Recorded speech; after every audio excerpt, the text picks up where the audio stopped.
একজন জ্ঞানী শিক্ষক তার ছাত্রদেরকে নিয়ে একটা কবরস্থানে গেলেন।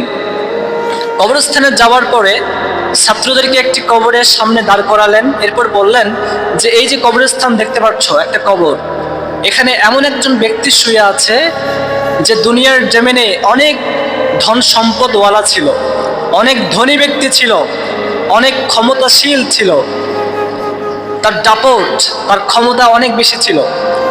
এরপরে পাশে আরেকটা কবর ছিল, সেখানে ছাত্রদেরকে নিয়ে গেল।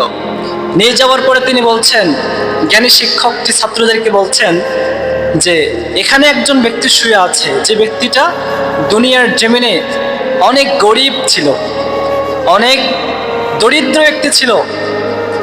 এখন বলো তো, শিক্ষক ছাত্রদেরকে জিজ্ঞেস করতেছে, প্রশ্ন করতেছে, এখন বলো তো, এই বর্তমান অবস্থায় একজন ধনী আর একজন গরিবের মধ্যে পার্থক্যটা কি?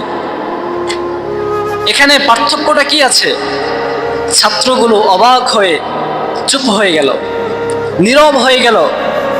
তখন সে জ্ঞানী শিক্ষক বলতেছে, শোনো, মৃত্যু কখনো ক্ষমতা, ধন সম্পদ, মানুষের বড়াই, মানুষের অহংকার, মানুষের দাপট এগুলো দেখে না। সময় হয়ে গেলে বাদশাকে দেখবে না মৃত্যু, যে বাদশা একটু ছাড় দাও, হায়াত বৃদ্ধি করে দাও, এটা দেখবে না। আবার হায়াত শেষ হয়ে গেলে একটা মিসকিনকেও ছাড় দিবে না।